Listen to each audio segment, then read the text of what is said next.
Après la réponse de ChatGPT, un designer au Brésil choisit de rejoindre l'Église adventiste. Un millionnaire de Tanzanie rompt avec les traditions ethniques après avoir écouté la radio adventiste. Au milieu du conflit en Ukraine, de jeunes bénévoles apportent de l'espoir à travers les réseaux sociaux. Ces histoires et bien d'autres, maintenant sur ANN.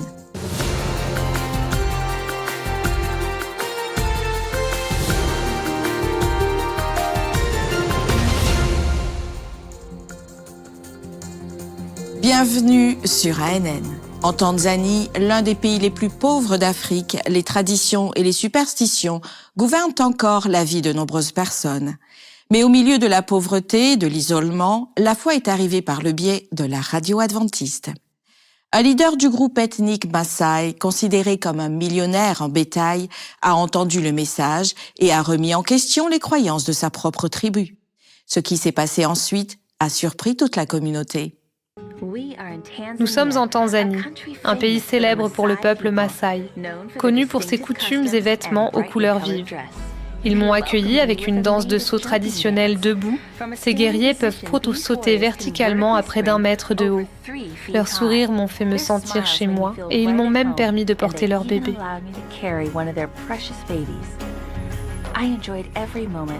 J'ai apprécié chaque moment et je suis tombée amoureuse de ce peuple. Les Maasai ont un mode de vie semi-nomade. Même ce village où nous sommes est temporaire. Chaque aspect de leur vie tourne autour de leur bétail. Les vaches déterminent où le village se déplace en fonction de l'endroit où les troupeaux peuvent manger de l'herbe. Le bétail est leur monnaie et leur principale source de nourriture. Rien n'est gaspillé. Même leurs huttes sont faites de bouse de vache. Pour un homme, donner son bétail est insensé et inédit. C'est pourquoi l'histoire d'Abraham est incroyable. Il possède plus de 1000 vaches.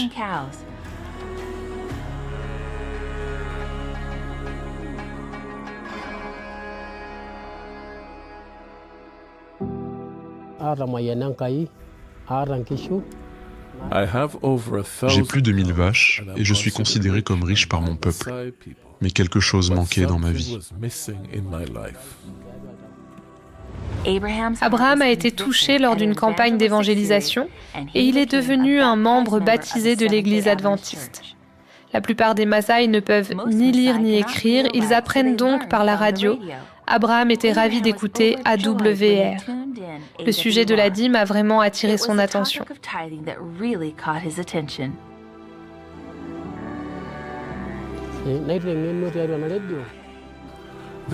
Ils ont parlé de fidélité et de confiance en Dieu et que 10% lui appartient.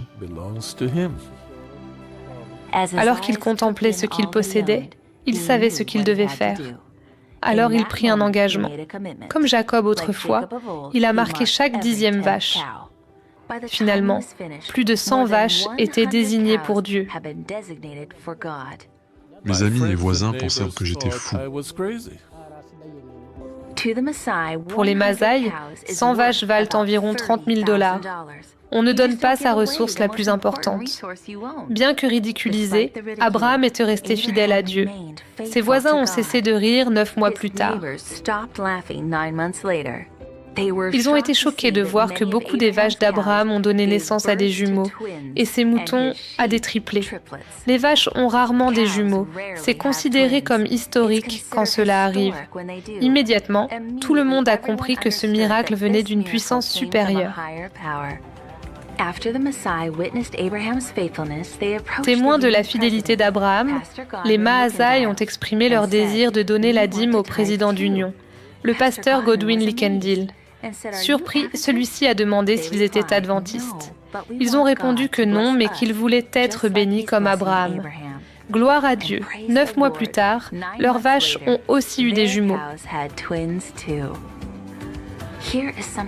Aussi, chaque fois qu'un voleur volait du bétail à Abraham, les vaches revenaient toujours à la maison, comme si elles étaient guidées par des mains invisibles.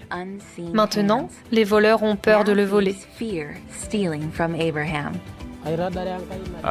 Gloire à Dieu pour la radio mondiale adventiste. Abraham attribue à AWR le changement de sa vie. Tout le monde voit que plus il donne, plus il est béni. Grâce au témoignage d'Abraham, plus de 80 Maasai ont accepté Jésus et ont été baptisés. Et tous les jours, ils écoutent la radio mondiale adventiste. Rendons-nous maintenant en Ukraine où un centre numérique adventiste a commencé à entrer en contact avec ceux touchés par le conflit en cours. À Boutcha, en périphérie de Kiev, le centre d'évangélisation numérique a été inauguré avec le soutien de la Radio mondiale adventiste. L'espace fonctionne au Centre ukrainien d'enseignement supérieur adventiste. Des bénévoles formés répondent aux blessés, aux personnes en détresse et à ceux en quête de foi, via Internet. 14 jeunes se sont donnés pour mission d'accueillir les demandes, de prier avec des inconnus et d'offrir un soutien spirituel immédiat. Pour les dirigeants, les réseaux sociaux sont tels des routes qui font avancer l'évangile de l'espoir, même en période de crise. Une femme a découvert l'Église adventiste du 7e jour après avoir consulté ChatGPT. La réponse de l'intelligence artificielle a apporté des informations qui ont changé la vie de cette créatrice de mode au Brésil. Au Brésil, la créatrice de mode Elisângela de Cassia cherchait à savoir quelle église suivait fidèlement les enseignements de la Bible. Lorsqu'elle a interrogé ChatGPT, la réponse qu'elle a reçue a été directe. L'Église adventiste du 7e jour. Émue, elle a visité une congrégation et a été baptisée lors de la caravane de l'Arena du Futur, de TV Novo Tempo. 16 autres personnes ont également été baptisées le même jour. Pour elle, Dieu avait utilisé la technologie pour confirmer ce qu'il lui disait déjà dans son cœur. L'université Montemorelos au Mexique mobilise grâce à la musique et signe un accord pour le don d'organes. Dans le Nuevo León, au Mexique, l'université de Montemorelos a signé le premier accord éducatif du pays visant au don d'organes. En partenariat avec le gouvernement de l'État, l'initiative cherche à mobiliser les jeunes et à augmenter le nombre de donneurs. Aujourd'hui, moins de 10% sont enregistrés. Le lancement de l'orchestre et de la chorale de l'université a donné le ton à l'événement, utilisant la musique comme un pont pour l'empathie et l'action. Dans l'État, plus de 870 personnes attendent encore une greffe. Le diabète est l'une des principales causes d'amputation et de décès dans le Pacifique Sud. Dans cette partie du monde, des communautés entières font face à une crise sanitaire silencieuse. Maintenant, l'hôpital adventiste de Sydney et l'université d'Avondale en Australie aident à transformer cette réalité. L'hôpital adventiste de Sydney et l'université d'Avondale ont conjointement collecté 17 500 $ australiens pour rénover 2 cliniques de bien-être gérées par la campagne des 10 000 orteils qui luttent contre le diabète dans tout le Pacifique. Les cliniques, situées en Papouasie-Nouvelle-Guinée et aux îles Salomon, desservent des communautés où une amputation liée au diabète se produit environ toutes les 20 minutes. Les fonds permettront d'acheter de nouveaux lits et du matériel médical, visant à améliorer les soins et à restaurer la dignité des patients et des familles. En Corée, une conférence internationale rassemble des architectes adventistes de plusieurs pays pour discuter de la foi et de l'architecture. L'université Samyuk a accueilli la 5e biennale internationale de l'architecture académique adventiste qui réunit des architectes et des étudiants de 5 pays. Le thème de cette année, la forme suit la foi, a réinterprété la maxime moderniste pour explorer comment le but architectural se connecte aux valeurs spirituelles. Pendant 4 jours, les participants ont présenté des projets, échangé des idées lors de sessions de panel et visité des sites historiques dans la capitale coréenne. La rencontre a renforcé la collaboration entre les universités participantes, les organisateurs confirmant le prochain événement en 2027 à l'université de Montemorelos au Mexique. Là où s'exprime la douleur et la souffrance, l'espoir arrive par les mains d'Adra, le bras humanitaire de l'Église adventiste du 7e jour. Aujourd'hui, l'ancien président de l'ONG internationale ravive un héritage de compassion et de foi pour aider à reconstruire des vies à travers la planète. Je m'appelle Ralph S. Watts et j'ai travaillé avec ADRA de nombreuses années. J'ai eu le privilège de servir en tant que président, directeur exécutif pendant 17 ans. J'ai été choisi pour commencer avec ADRA en 1985. I was selected to begin with of ADRA 1985. Mon premier lien avec ADRA remonte à un prédécesseur d'ADRA appelé SAWS, avec lequel nous étions missionnaires en Corée, après la guerre de Corée. J'étais le directeur de SOS pour toute la Corée du Sud. C'est comme ça que je me suis impliqué. J'ai eu à développer une équipe de leaders capables et engagés dans le ministère d'ADRA. J'ai senti que j'avais joué un rôle dans le maintien d'un lien très étroit entre les dirigeants de l'Église et le travail et le ministère d'ADRA. Je me souviens d'une expérience unique pour ADRA. C'était pendant les guerres balkaniques, au milieu des années 90. À ce moment-là, les services postaux étaient fermés. Mais vous voyez le logo d'ADRA sur le mur ?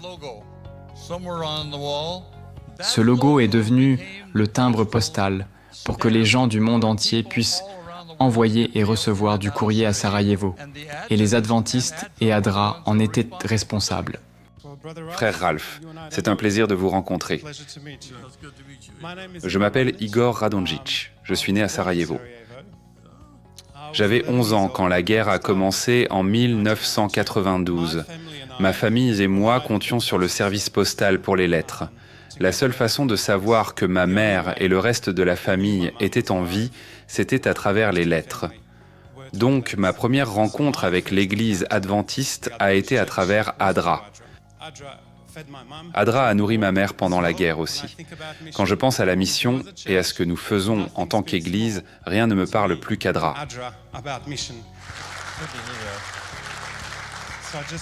Alors je voulais juste dire merci du fond du cœur pour avoir indirectement changé ma vie. Je peux vous prendre dans mes bras ? Bien sûr. Je pense que la leçon la plus importante était la dépendance envers Dieu. Il a accordé la sagesse, le discernement, le jugement, l'équipe, le soutien. Dieu est dans ADRA. Dieu a béni ADRA au point où nous avons pu éradiquer la lèpre au Népal. ADRA a été impliqué dans l'élimination des baraquements sales où ces lépreux vivaient.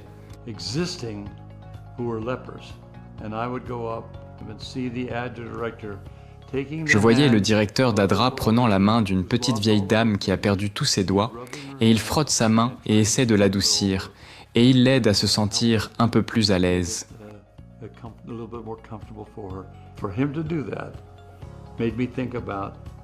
Son geste m'a fait penser à Jésus touchant le lépreux il y a 2000 ans. J'ai dit, c'est le Christ au XXe siècle. Ça m'a touché au cœur. L'espoir pour ADRA est qu'il est illimité.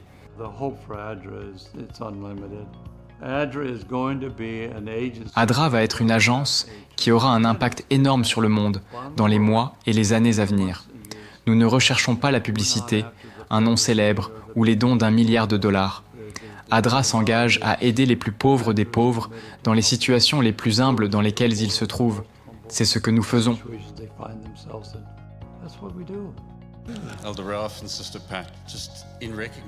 Frère Ralph et sœur Pat, juste en reconnaissance des décennies, littéralement, de service et de ministère, permettez-moi de vous remettre ce trophée. En mémoire de ce jour et de notre profond sentiment de gratitude pour le ministère, l'impact et l'héritage que vous avez laissé à cette organisation, nous nous engageons à bâtir sur cet héritage. De ce fait, j'ai le privilège d'annoncer le programme d'entrée Ralph Watts, où nous investirons $1 million pour former de jeunes professionnels adventistes pour ADRA dans le monde.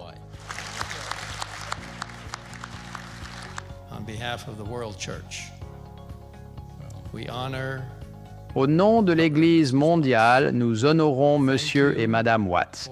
Merci pour un service aussi étendu. Dieu a énormément béni votre vie. Nous vous sommes tous deux redevables et extrêmement reconnaissants pour ce que Dieu a fait à travers vous. Mon rêve est de continuer à soutenir le travail et le ministère d'ADRA dans le monde entier.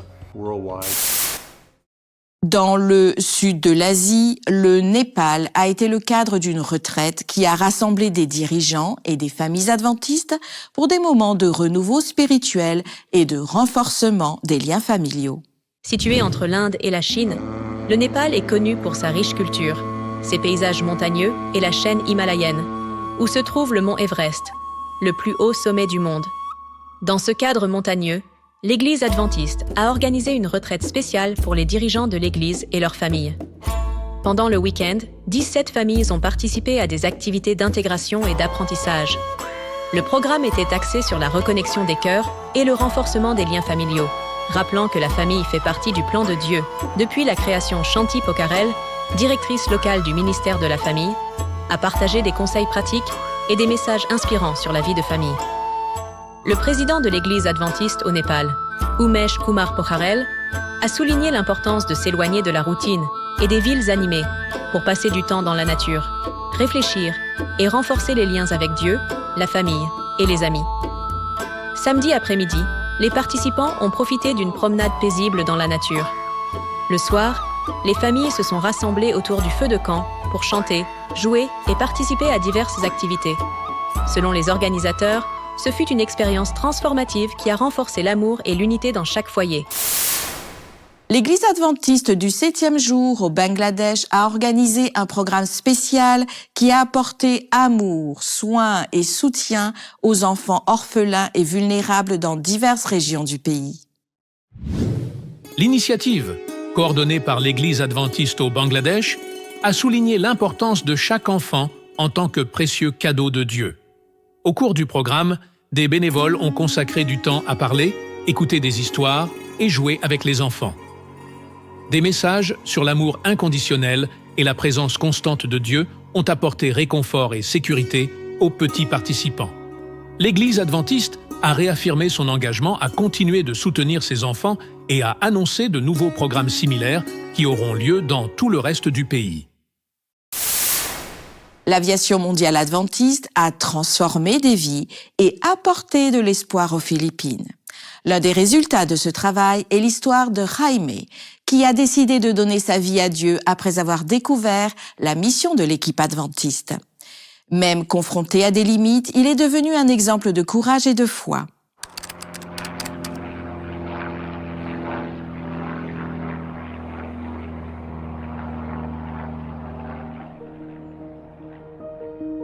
Avez-vous déjà réfléchi à ce que cela signifie vraiment de servir les plus petits d'entre nous? Jusqu'où montrer l'amour, la compassion et la foi? Voici Jaime, un homme de 75 ans aux Philippines qui nous montre à quoi ressemble la résilience, la foi et le service. C'est une histoire d'espoir, de foi en action et de la puissance de la communauté. Autrefois capitaine de village et pasteur dans un village voisin, Jaime et sa femme, Rosalina, ont déménagé dans le village de Sagbangan pour être plus proches de leurs filles et petites-filles. Mais leur famille a déménagé pour une meilleure scolarité, laissant Jaime et Rosalina seuls face à des difficultés financières. AWA lui a offert de petits emplois, du creusage à la menuiserie et à l'entretien. Son dévouement et son travail acharné, malgré ses limites physiques, témoignent de sa foi inébranlable. Inspiré par la bonté et la foi des travailleurs d'AWA, Jaime a accepté le message adventiste et a été baptisé. Il est devenu un membre actif, consacrant chaque vendredi à nettoyer l'église et à la préparer pour le culte. Rosalina a eu un AVC qui l'a laissé partiellement paralysée et Jaime s'occupe d'elle tout en continuant à travailler pour subvenir à leurs besoins. Il lave les vêtements à la main, cuisine et la soutient en disant « Le Seigneur ne m'abandonnera pas ». L'histoire de Jaime est un exemple vivant de Colossiens 3:23. Quoi que vous fassiez, travaillez-y de toute votre âme, comme pour le Seigneur, et non pour des humains. Malgré ses luttes, il croit que Dieu pourvoira toujours.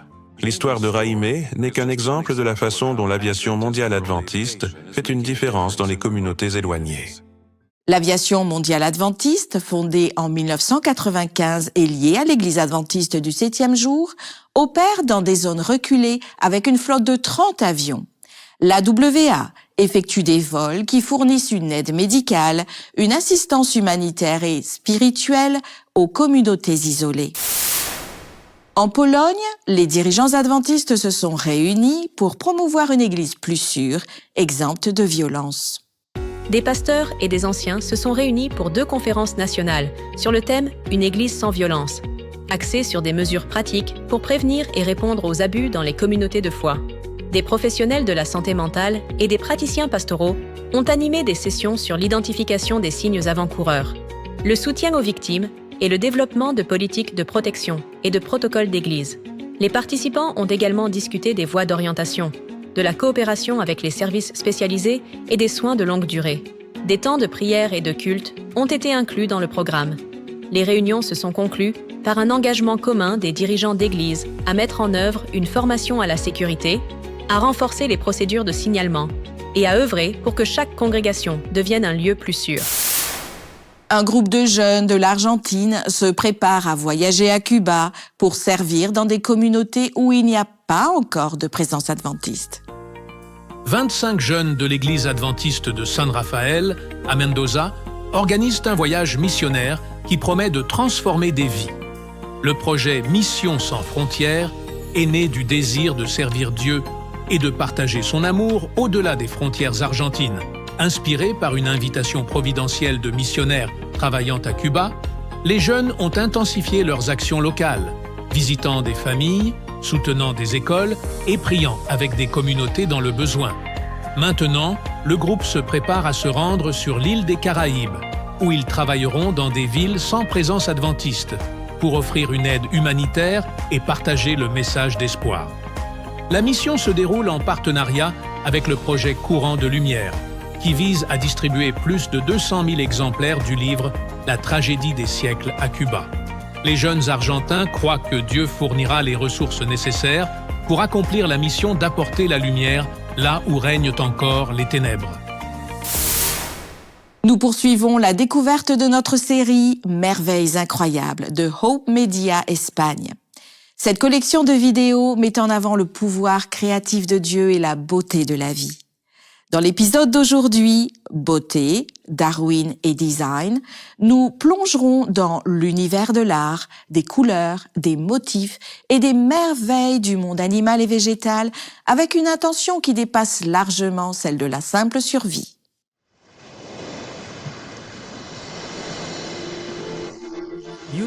La beauté en tant que fin en soi serait absolument fatale à ma théorie. Charles Darwin.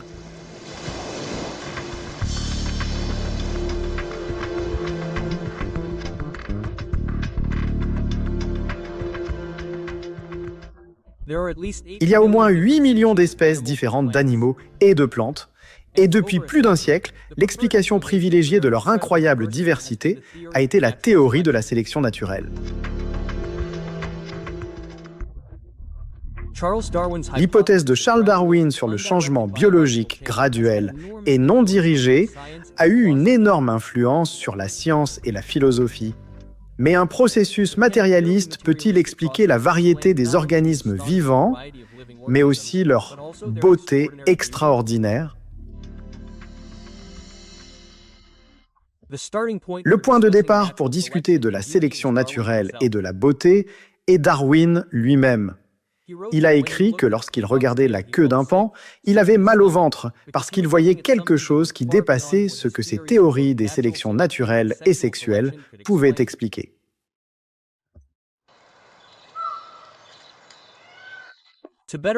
Pour mieux comprendre la préoccupation de Darwin pour la beauté, les paons, et comment il menace sa théorie, examinons de plus près ses plumes. Vous regardez la queue du paon et vous vous dites, c'est un épitome visuel de symétrie, d'harmonie et de coordination entre tous les éléments du design. Et plus vous scrutez de près, plus cela devient intéressant. Un paon mâle adulte a en moyenne environ 200 plumes. 170 présentent des ocelles décoratifs et 30 sont surmontés d'une plume en forme de croissant. Affichées lors de la cour, les plumes forment un magnifique éventail. Avec chaque ocelle et croissant géométriquement espacé pour créer une vitrine de motifs, de symétrie, de précision et de design.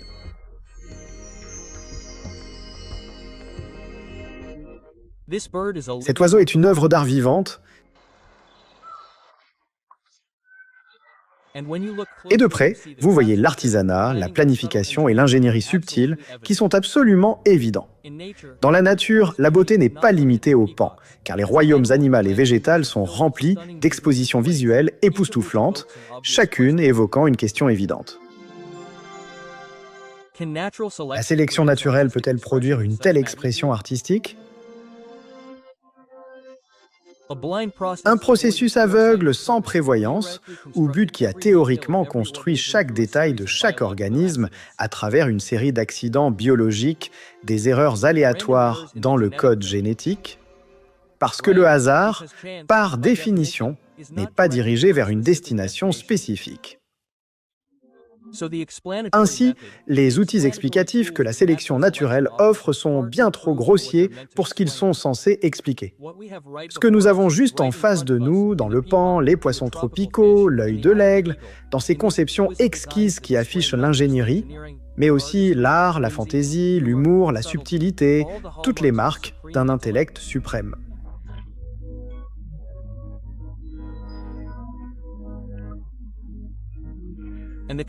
Et la conclusion à tirer est cette idée de beauté, d'une propriété que nous percevons, comprenons et ressentons, à laquelle nous réagissons, qui va bien au-delà de ce dont les êtres vivants ont besoin pour survivre.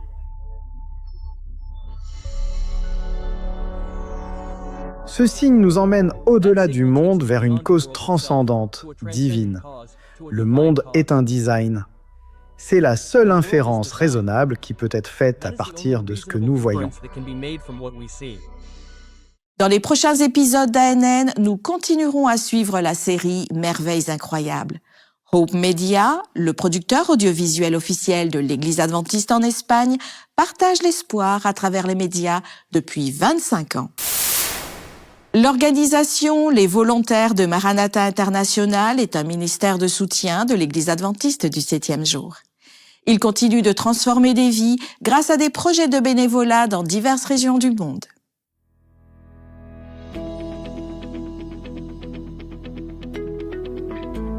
La Convention annuelle des volontaires de Maranatha International a accueilli un conférencier très spécial, Ayrton Curler, le nouveau président de la Conférence générale des Adventistes du 7e jour.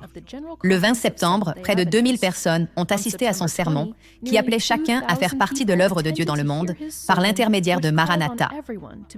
Le programme du sabbat comprenait des rapports percutants des directeurs de Maranatha et d'autres dirigeants de l'Église mondiale adventiste. Les progrès au Paraguay, Brésil, États-Unis, Inde, République dominicaine, Kenya, Cuba et Zambie ont été présentés. Le public a également pu être informé sur des besoins continus en infrastructures dans ces territoires. Lors de son sermon captivant, le président Köhler a appelé les auditeurs à faire partie de l'œuvre de Dieu à travers le monde. De plus, plusieurs bénévoles de Maranatha ont partagé leurs témoignages de transformation lors de missions à court terme. Le ministère de musique Gospel Heritage Singers a offert des performances musicales inspirantes tout au long du programme et un mini-concert dans l'après-midi. Les volontaires de Maranatha International est un ministère de soutien de l'Église adventiste qui mobilise des bénévoles pour construire des églises, écoles, puits et autres structures urgentes dans le monde entier, dont l'Amérique du Nord. Depuis 1969, Maranatha a construit plus de 16 000 structures et plus de 3 500 puits dans près de 90 pays. Si vous n'avez pas pu assister à Mission Maranatha en personne ou si vous souhaitez revivre votre partie préférée du programme, suivez l'événement sur watchpointmaranatha.org. Ainsi s'achève notre épisode de cette semaine. Pour en savoir plus sur l'Église adventiste du 7e jour, visitez adventiste.org et pour plus d'informations, rendez-vous sur adventiste.news. À la semaine prochaine et prenez soin de vous.